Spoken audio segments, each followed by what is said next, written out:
Эрдэнэс 5-7 хувьцаат компани хувьцаа түүнд хуваарлагдсан ногдол ашгийг өвлөгчөд шилжүүлэх.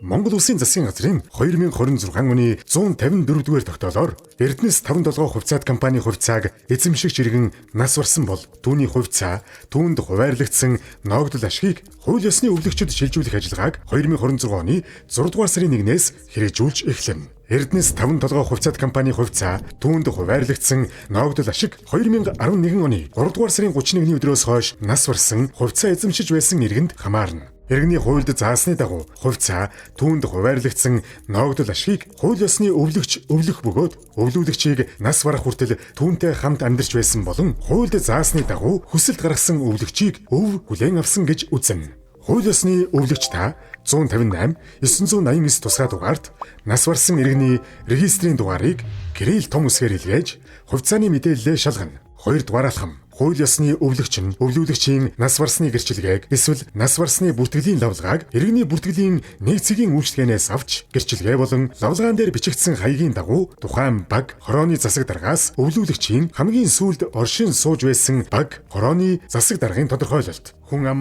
өрхийн бүртгэлийн дэвтрийн хуулбар уг дэвтэр байхгүй тохиолдолд засаг даргын гарын үсэг тамга тэмдгээр баталгаажсан тодорхойлолтыг гаргуулж авна. Иргэний хуулийн 520 дугаар зүйлийн 521-ийн 2, 520-ийн 2-т заасан ээлжийн өвлөгч өвлөх тохиолдолд төрөл садангийн лавлгааг улсын бүртгэлийн байгууллага дээр иргэний бичиг баримттай заавал биечлэн очиж авсан байна. 3 дугаар алхам. Хууль ёсны өвлөгч болохыг нотлох баримт бичгүүд хүүхэд нь өвлөх тохиолдолд төрөлсний бүртгэлийн лавлгаа, эхнэр нөхөр нь өвлөх тохиолдолд гэрэлсний бүртгэлийн лавлгаа, эцэг эх нь өвлөх тохиолдолд төрөл садангийн лавлгаа, хаатар техник буюу хэдэн хүүхэд дөрүүлсэн тухай лавлгааг авч өв нэгдсэн газрын нотариатад хандана. Хууль ёсны өвлөгч нарын зарим нь өв хүлээн авахаас татгалзах тохиолдолд өөр тамаарах баримт бичгийг бүрдүүлж өв хүлээн авахаас татгалзах хүсэлтийг өөрт ойрхон байрлаж буй нотариатаар тухайн орон нутагт нотариат байхгүй бол нотариатын үр гүйцэтгэгчээр гэрчлүүлнэ. Нотариат чинь холбогдох баримт бичиг бүрдсэн нөхцөлд нотариатын тухай хуульд заасны дагуу өвлөх эрхийн гэрчилгээг бичиж нотариатын цахим системд байршуулах бөгөөд хувьцаа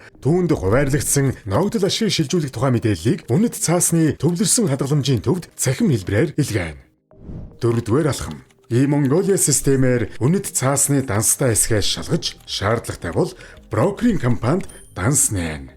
5-р алхам. Үнэт цаасны төвлөрсөн хадгаламжийн төв нь үнэт цаасаар гэрчлэгдсэн Эрдэнэс 5-7 хувьцаат компани хувьцаа ногдол ашгийг хууль ёсны өвлөгчийн үнэт цаасны дансанд бүртгэж баталгаажуулна.